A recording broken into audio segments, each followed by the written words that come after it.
When I was much younger and far less concerned with consequences, I was introduced to a guy through a mutual friend that was well connected. It took me forever to figure out how this guy could stock such a veritable roving pharmacy in his vehicle. But at the time, I wasn't so much concerned with the how, just the when.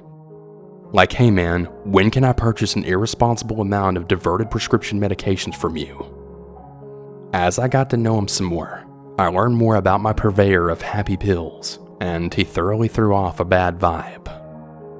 I would do my absolute best to avoid the post-deal hangout, but the guy was clearly and completely socially maladroit. Eventually the dealer, who I'll refer to him as D, starts attempting to insinuate himself into my group of friends more and more. He would constantly call me, text me like an abandoned Tinder date, and generally harass me to hang out with him. We would be casually drinking beer in the backyard of my house, and he'd just happen to be in the neighborhood. Like, he'd accidentally take a load off and decide to stick around. Now, I'm not a complete jerk, so it was pretty difficult to sell someone a clue who doesn't have a proverbial nickel to his name. I specifically remember this one night when each of us were recounting macho stories of tussles and scrapes that we'd been in, and then D decided that it was his turn to contribute. It went something like, "Oh, that's nothing. One time I shot a man in the face with a sawed-off shotgun and beat the rap on a self-defense technicality." We all sort of went slack-jawed at this moment, and we nodded our heads, mumbling uncomfortably. Wow, that's pretty cool. At that point, I think we all just kind of assumed that he was a one-upper, and would pretty much just say whatever just to reinforce the tough guy persona that he was so desperate to have us believe. I should have realized then that maybe D wasn't exactly an asset to the societal fabric. But, I really didn't want to hurt the guy's feelings. Plus, the drugs. A couple of weeks later into the summer, and some of the boys and I decide to tie one on and head down to the clubs. Now, I know for a fact that I hadn't committed the sin of imparting our knowledge of our physical location to D, but somehow he managed to materialize right by my side as I was ordering a drink. Even in my own greatly impaired state, I could tell that D was in a knee-walking, gutter-sucking blackout. It only took me about 30 seconds to survey his lack of expression coupled with those glassy black eyes doing the 1,000-yard stare to surmise that D was not going to be a fun man that night. My hypothesis soon proved all too accurate when he then began pushing random people on the dance floor, also accosting women in front of their respective boyfriends and husbands, all the while fiddling around in his pockets for something. So, starting to get why D wasn't really a pillar of societal proficiency? Yeah. Eventually, he was ejected from the club, and as a mission of pure mercy, I then went outside to make sure that he at least found a cab home. That's when I discovered what D was looking for in his pockets all night. I could then see several bouncers warily surrounding this idiot, as he's now brandishing about a 6-inch serrated fold-out knife at them. I still have no idea what possessed me to step in and try and stop him, and I still believe that the only reason I wasn't cut to absolute ribbons is because of the Gumboy-like flexibility that I'm usually afforded under the influence. I was finally able to convince him to go into a taxi and then send him packing. At that point in my life, I made a firm decision to stop doing drugs and by proxy, stop seeing D ever again. I blocked his phone number, and I absolutely refused to go out.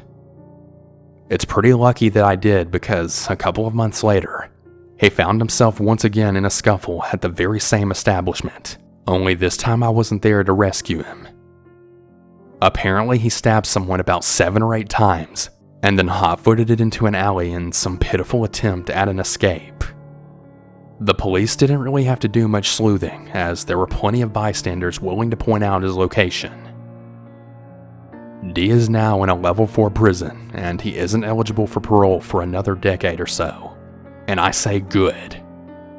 So dear D, I really hope you learn from your mistakes, but hopefully I won't see you ever again.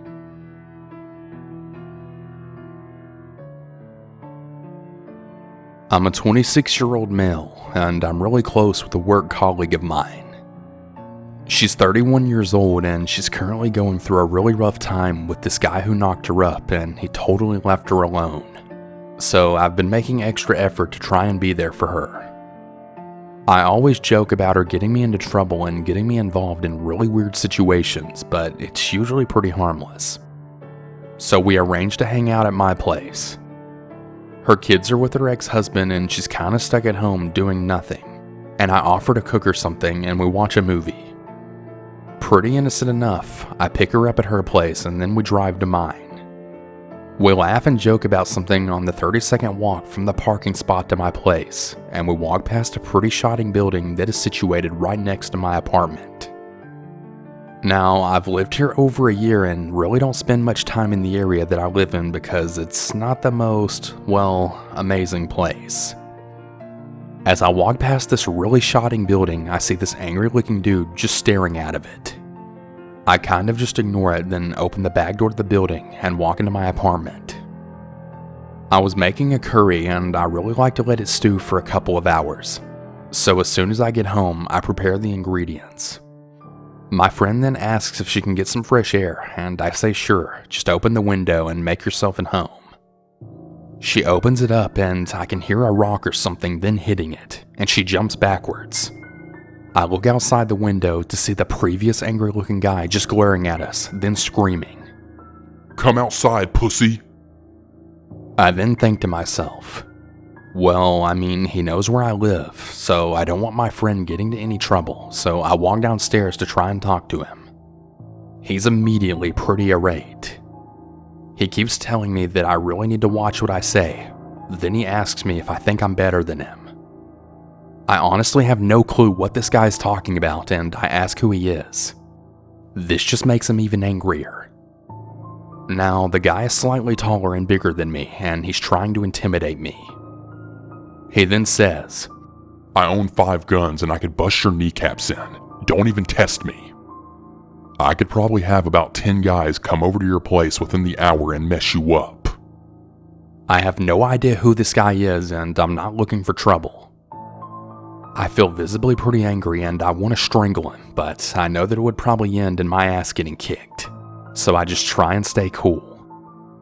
He then demands that I apologize to him, and I tell him I'm sorry if I hurt his feelings, but I really have no idea why he's mad at me. My friend comes down, which I was dreading because she's just as stubborn as I am. Then she tells him off for acting so childishly, and instead of lashing out at her, his demeanor completely changes. He then apologizes and says that I just make him really mad, that I piss him off to no end, and after a couple of minutes of talking to her, he then just completely calms down. He then goes on to ask me, "Hey, do you smoke weed?" I tell him no, not really. He proceeds to tell me that he knows my landlord and that he's a businessman. He tells me that he does business with everyone in the apartment block except for me, and that he has a proposal for me. I decide to hear him out, mostly because he seemed calm and collected now, and he offers me a deal where I take something from him, keep it in my bedroom, and when he comes to collect it, he then pays me £5,000. Now, I'm trying to get into university and that money could really help me out, so I was pretty tempted to say yes. But I then declined and I explained that my dad's a cop and I'm applying to work in a prison as a psychologist. So maybe I wouldn't be the best partner for this business venture. Now, this guy must have pulled my number from someone because he drops me a text about an hour later, then saying, "Tell your little friend that I'd screw her all over." Obviously, I'm a little freaked out that he has my number, but I stay cool and I don't reply. My friend and I at this point have eaten and watched a horror film together. I dropped her off at home and that was that. That is, until the next day. He gave me a call and he wanted to know about my application for the prison job, but I say I was declined. He then proceeds to tell me that I can make a lot of money on the side if I just help him out, but I decline that as well. He gets really upset and then he goes off on me again. I managed to calm him down and he told me he'll call me back in a little while. Well, he never called me back and it's been about 2 months since I've heard from him.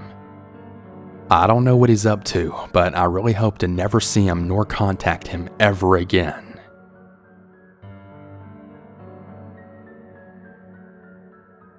A little explanation before I start. Way back, before most people had access to the series of tubes that we call the internet, we had something called chat lines. Chat lines were phone numbers that you could call and talk to people in kind of a group call. And well, women never had to pay to call in. The one that my friends and I used, we would have to make a brief introduction to verify you were female. Once in the chat, you could speak and people would send you recorded private messages. Anyway, I come from a small town of about 15,000 people. Not exactly everybody knows everybody, but not unlike it either. My neighbor Jimmy happened to be a cop. My mother was a nurse who also had a substance abuse issue. She worked constantly to feed her addiction, and I was pretty much all on my own. Like troubled kids tend to do, I found others that were just like me. We were basically a group of poor at-risk kids with really shady parents. We were pretty much free range. I was 17 years old at the time and had entirely given up on school. Instead, I opted to drop out and get a job so that I could leave the town and go to college. I got a really crappy retail job that paid crap, so I had to supplement my income somehow. I think you know where this is headed. I decided to use the chat line to meet men and make money, cash up front. Everyone knew my age was 17 and most of them didn't really even flinch. One of my friends decided that she wanted in on the action, and I was totally against it, but I couldn't really stop her. We all used that chat line. Kim was about 16 years old and would not tell him how old she was. I did warn people though whenever I could, and this made her pretty angry. She actually stopped speaking to me for a couple of weeks. Meanwhile, I'm at the bank trying to make a deposit into my account, and my neighbor Jimmy was right behind me and he sees how much I'm depositing. Then he asks me if my job at the food store had given me a substantial raise. Well, the jig was up and I decided to come clean. I decided to get a second job in telemarketing off my feet and all was pretty fine. I had a solid day off a week or so later and decided to go where all my friends hung out when not in school. When I get there, Kim was there as well and she told me she stopped too. Apparently she stopped because her 36-year-old boyfriend John that she'd met on the chat line told her it was too dangerous. So here's this 36-year-old man with about 3 kids and no job. He was really dirty and unshaven. His clothes were dirty, he smoked like it was his last day on earth, and he drank even more. He'd buy everyone alcohol and pot. Some of Kim's friends wanted to try coke, and just guess who helped. I tried to warn Kim and her friends about this guy and how I really didn't feel good about him. I felt like John was a budding cult leader. Our part of the country seems to be host to such weirdos. I actually went to Jimmy's door many times and lost my resolve. But honestly, I was kind of scared of John. I was really starting to show my age at this point. I'd never felt so young and inexperienced before in my life. What really scared me though was that things were moving along so quickly. He was now dating Kim and all of her friends at the same time, and one was only like 14 years old. And the crazy thing, they all knew it too. Drugs and drinking were a pretty constant thing. I heard from one of Kim's friends that he was dealing really hard drugs and that he actually had a walk-in closet that was full of weapons, and apparently he told them that he would kill for them. And then he shows up at my door with all the girlfriends in tow, completely all stoned out of their minds. He's apparently really upset with me. I'd made Kim and her girlfriends really upset because I wasn't paying much attention to Kim anymore, and apparently I asked one of the girlfriends a little too much about him. They thought that I liked him. He told me he would give me money, and that if I continued to mess with his ladies by being a crappy friend, he was apparently going to kill me and then throw me down a mine shaft. He also went on to tell me that all of his girlfriends got gifts and drugs as well as protection, and I should really make the best of it. I told all of them to go away, and then I shut my door, being really careful to lock all of the doors and windows. I just cried all night long. I was about 2 months away from being 18, and I already had my GED at this point. I just really needed a bit more money. I didn't have enough to save up and leave quite yet, or I think I would have been on a bus that night. Why I thought closing a door would have worked, I really don't know. He was back later that night trying to get in through a window. He was high, very high. He was screaming his lungs out that he wanted to rape me. He actually said, and I quote, "I'm going to screw you until you bleed to death." I actually called the cops right in front of him. I was screaming and crying.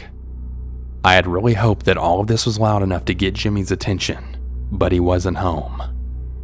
He realized that I really did call the police, and then he looked at me and then said, "The next time I see your whore mother, she's getting rat poison." So remember how I said that we're kind of like a town where everyone knows everyone? Yeah, he dealt my mother her drugs, and I actually later found out that he offered my mother a discount if I were to be his girlfriend. The police called my mom at work, and she said she didn't want anyone talking to me until she got home, since she'd be home in about 5 minutes anyway. The police weren't happy, and they knew something was up. When she finally got home, she quickly took me into my room and then squeezed my arm, telling me, "You better tell the cops that you were just imagining things, or John's going to rat me out into the hospital. We really can't have this right now. And is having a boyfriend really that bad?" I was absolutely speechless, but I did what she said. The cops didn't believe me. They knew something was going on. The female cop said that Jimmy told her to tell me hey and gave me her card. After they left, my mother took the card and then ripped it up, like that was actually going to matter. She knew that Jimmy was our neighbor. I thought that maybe things were not as bad as I thought they were, but the cops knew something. The very next morning, Jimmy wasn't home, and I had to go to my telemarketing job. It's in an old strip mall. There's a receptionist who gets the only window, and the rest of us were in a boiler room with no windows and an actual boiler, or water heater, I'm not really sure. In other words, I could not see out. Management made us park in the back. Well, after work, guess who was back there? John and the gang. As soon as I see them, the girls are charging me, and then they jump me. They get me all the way on the ground, and they're kicking and punching me. I then throw up, and my asthma kicks in. Where was everyone else that I worked with? I could hear cars leaving, and I felt like I was in Crazy Town. And again, I just felt really helpless and doomed. Someone picks me up. I don't really know who, because blood is now gushing from my broken teeth as well as my broken nose. I couldn't breathe, and I was hyperventilating now. The next thing I know, I'm in a trunk, and all I'm hearing is laughing. This is the moment where I think I'm going to die. I'm thinking to ask whoever it is to let me go after we get to wherever we're going. But I still can't breathe, and I'm mostly just thinking that I'm just going to die here. I then start to hear mumbled noises. My pulse is now pounding in my ears, and I can't really hear anything but my terrible breathing. This goes on like this forever. It feels like we're moving faster and faster, and we're now swerving severely.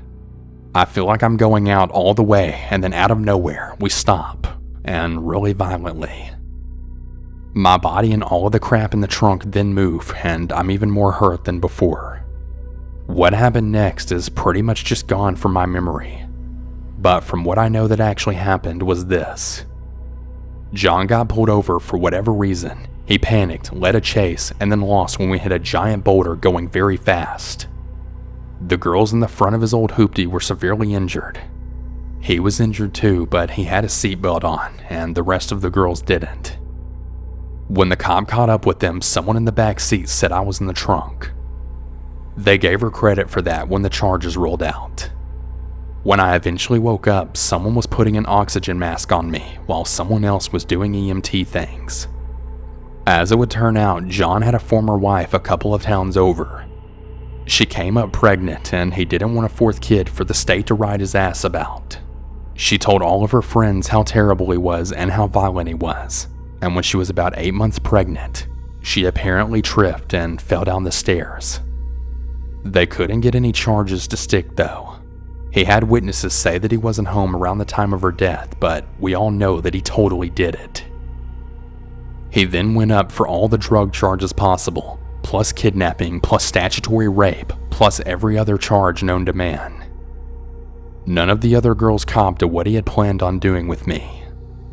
They were all charged as well for what they did to me, most of them being charged as adults. I flipped on my mom and she went to jail as well. I finally did get out of that horrible town. Jimmy and I kept in touch for a bit. Then I heard the FBI and some other government entities were in my hometown because the cops were on the take and also dealing drugs. Thanks for sticking with me.